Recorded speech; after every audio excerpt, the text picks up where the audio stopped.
Donc ici à Las Nieves, c'est aussi le point de départ de notre prochaine randonnée. Donc on va prendre les petites routes de montagne jusqu'à où on pourra et ensuite on va aller sur les crêtes des volcans. Tout en haut à 2300 et 400 mètres d'altitude où nous allons passer une nuit.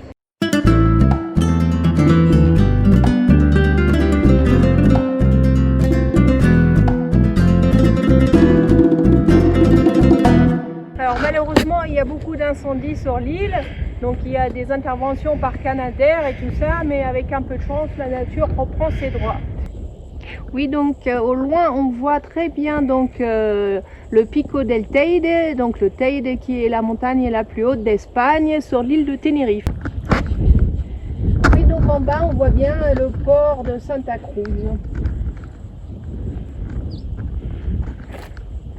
Pour info, les Canaries sont donc au nombre de 7. Il y a 2 provinces, la province de Tenerife, à laquelle appartiennent donc Tenerife, La Palma, Gomera et Hierro, les îles entre guillemets noires, et de l'autre côté donc la province de la Grande Canarie, où la capitale est Las Palmas, qu'il ne faut pas confondre avec notre île, et auxquelles appartiennent aussi les îles Fuerteventura et Lanzarote, qui sont des îles plutôt claires, sauf Lanzarote qui a un peu toutes les couleurs. Mais il arrive des fois que nous avons, quand il y a un fort vent, du sabre blanc chez nous, qui vient du Sahara et qui est soufflé vers chez nous. Et puis donc dans le patio, il y a plein de sable blanc. Nous sommes presque arrivés au Pico de Nieve. Donc, si on continue par là, on arrive au Roque de los Muchachos. Et de l'autre côté, si on redescend, on arriverait au-dessus d'El Paso, vers El Pilar. Bon, il faut marcher un petit peu. Et derrière moi, donc... vous voyez le cratère où on a fait notre première randonnée sur le flanc de montagne. Grosso modo, le camping il est caché là sous l'énorme rocher.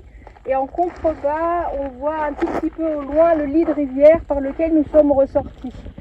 Voilà. Mais maintenant, vous allez savoir pourquoi cet épisode est intitulé aussi l'excursion sur la Lune. Regardez au loin les petits champignons. Donc c'est l'observatoire qu'on ira voir de plus près demain.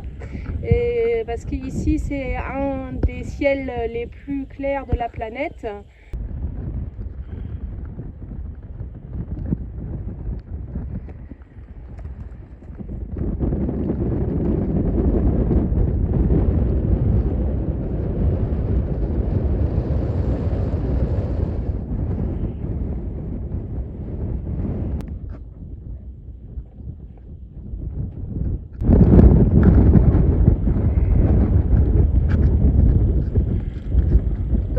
La Caldera, le Roque de los Muchachos vers là-haut et de l'autre côté l'océan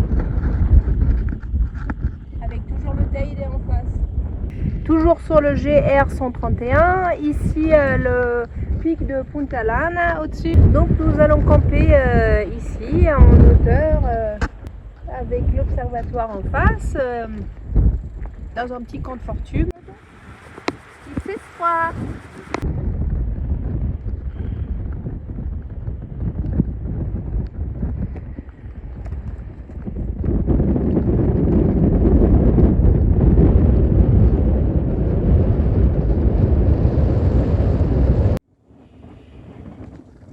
Bonjour tout le monde, il est 7h30 du matin, il a fait 6 degrés cette nuit et maintenant on va s'approcher de plus près des observatoires et du Roque de los Muchachos, le pic culminant de l'île.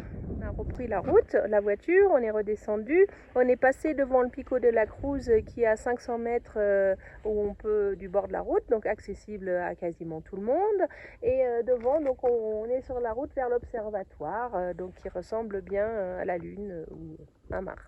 Alors l'observatoire, on peut également le visiter. Il se visite de bonne heure le matin, mais pas en temps de Covid. Actuellement, c'est interdit au public.